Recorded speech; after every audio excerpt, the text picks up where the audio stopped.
Hi, it's Alistair at Electric Scotland. This is my video introduction to this week's newsletter for May 25th, 2018. I'm mentioning in my little news section that the big news obviously this week was the royal wedding with Harry and Meghan, and I've given you a link so you can actually see the whole thing if you missed it. The other major topic discussed this week has been getting a lot of press is the forthcoming Growth Commission's report, which Nicola Sturgeon said will be the basis for a renewed drive towards independence. So there's been a lot of leaks going on in the press about it.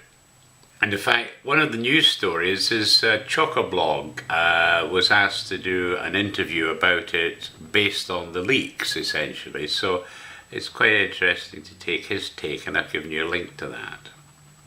Okay, so without further ado, here are the stories I chose for you this week. Warning over Highland shellfish due to toxins. Commercial shellfish harvesting sites have been closed at a number of lochs in the Highlands due to the level of algal toxins in the water. Quite concerning that, and certainly if you're in Scotland you need to be aware of that if you're buying local shellfish. The next story that piqued my interest was 17th century Scots soldiers to be reburied in England today. It said the remains of 17th century Scottish prisoners of war will be reburied today in England after the skeletons were discovered during building work at Durham University. Next story is how the SNP has turned truth on its head. It says, I read the transcript of the Holyrood debate, and its striking feature was the complete absence of real-life examples of why all this matters. Also, another that piqued my interest was Trump said countries not meeting NATO obligations will be dealt with. Says US President Donald Trump said on Thursday that NATO members that do not contribute fully to the group would be dealt with, and singled out Germany as a country he said was not doing enough. Bearing in mind that all the NATO members agreed to spend at least 2% of GDP on defence. And I think only 3 countries, UK, France, I think, and one other country has done that. Germany actually is way down the list. I think they're trying to get to 1.3%, but clearly considering the wealth of that country, it's just bad news all round. So worth reading that, because I think he's quite right. The next one is another problem for our fishing folk. Scots salmon producers report difficult start to the year. It says strong prices for Scottish salmon have failed to compensate for low harvests and problems with sea lice and disease. This isn't just a Scottish problem, but certainly because it's a big growth area in Scotland, it's certainly concerning that we're not getting to grips with these problems. The next story I picked was US Bishop wows royal wedding with impassioned sermon on love.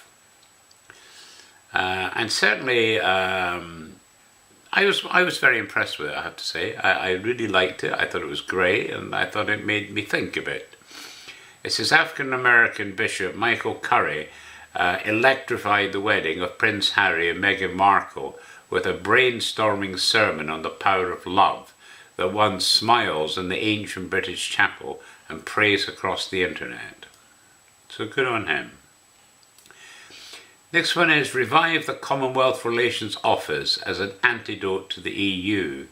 Our Parliament has proved itself shallow and inadequate, a real challenge beyond them.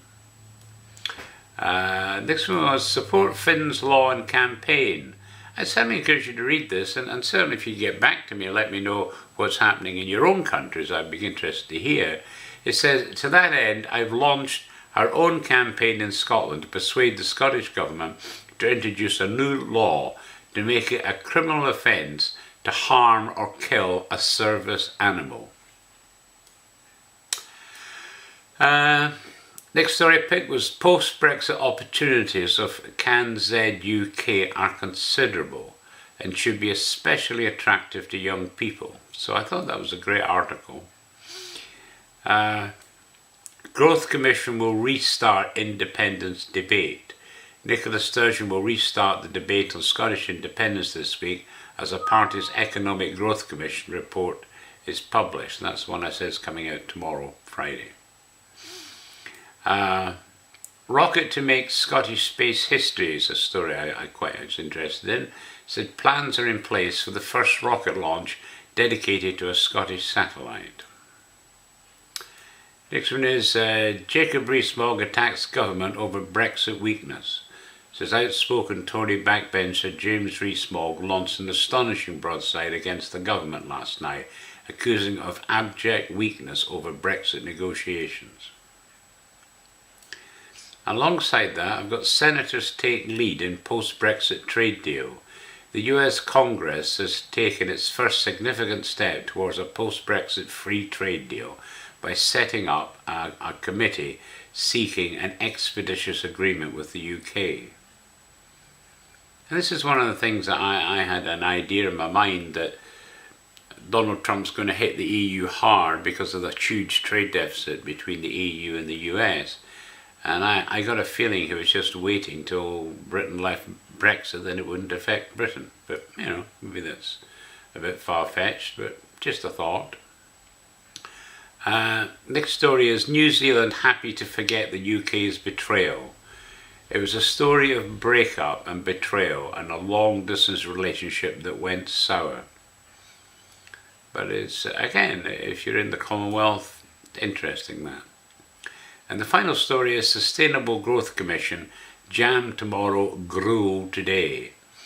It says, I'm writing this before the Sustainable Growth Commission is published, and on the basis only of the press releases that have foreshadowed its publication tomorrow. So, that's the news stories I picked for you this week. Electric Canadian, I'm continuing with the transactions of the Canadian Society of Civil Engineers with the 1939 volume. And again, tons of great stuff in there. Then I chose to do a page on Edward William Thompson. I posted up a bio of him to our Makers of Canada with one of his famous poems and a collection of his short stories. So I hope you'll enjoy that. Then I have another one, which is The Real Canadian. It's by J.A.T. Lloyd. It was published in 1913. An estimate of Canadian people as a whole, regarded as they must always be regarded as a powerful and self-conscious nation. So, enjoyable read that. Rambles of a Canadian Naturalist is the kind of final story I got for you. And this is by S.T. Wood, published in 1916. And a couple of stories from Conrad Black. The Arabs have abandoned the Palestinians. They should accept any deal they can get. And the other one is The Collapse of the Collusion Narrative. Then on to Electric Scotland. Again, I'm continuing with the Commonwealth of Australia. And I've got up volume 9. This is January 1816 to December 1818. Practice of the Criminal Law of Scotland. This is an old book by Archibald Allison, Advocate. It was published in 1833, but for those that like legal histories, a good read for sure. Then I've got the poetical works of Sir David Lindsay of the Mount. I've already got a page about him up on the site, and I was looking at the Scots section, but when I found these, I thought I'd add a link to the 2 volumes of his works at the foot of the page. So if you go there, you can read about him, and if you wish, read the 2 volumes. An account of the life, lectures and writings of William Cullen, M.D. He was professor of the practice of physics at the University of Edinburgh, and the book's by John Thomson. It's in 2 volumes, first published in 1832, but now reissued along with a second volume, and having prefixed to it a biographical notice of the author. Is quite a significant person in his own right. Then The next significant scholar I got for you is Dr. Alan Thompson, and it's from the Proceedings of the Philosophical Society of Glasgow. Again, an interesting person there. Then I picked Celtic Folk and Fairy Tales, selected and edited by Joseph Jacobs. Good we read that. And I've got another one on Celtic Tales, Told to the Children by Louis Chisholm, with pictures by Catherine Cameron. And in it, the author says, "One of my friends tells me that you, little reader, will not like these old tales. Another says they are too sad for you. Yet another asks what the stories are meant to teach. Now I, for my part, think you will like these Celtic tales very much indeed. It is true they are sad, but you do not always want to be amused, and I have not told the stories for the sake of anything they may teach, but because of their sheer beauty, and I expect you to enjoy them as hundreds and hundreds of Irish and Scottish children have already enjoyed them, without knowing or wondering why." Then I've also got the Phoenician origin of Britain, Scots and Anglo-Saxons. This is kind of interesting, and when I put this book up on that same page, I've added a two-part video about the Picts. One of the things about the Picts is we still don't quite know where they came from. So interesting.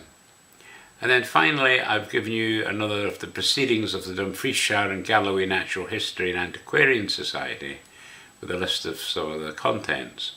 And I've actually picked one of the stories from that to be the story of this week, which is a notice of a pamphlet by the late Mr. John Anderson on the riding of the marches in 1827. So I hope you'll enjoy reading that wee story. It's kind of interesting. Okay, so that's me for this week. And I say next week, no doubt we'll have a big story about the Growth Commission's, was it 400-page report or so. Okay, well, again, I'll put a link to the actual newsletter and in the comment section below. And I hope to hear from you. Any comments, welcome. Talk to you next week. Bye-bye.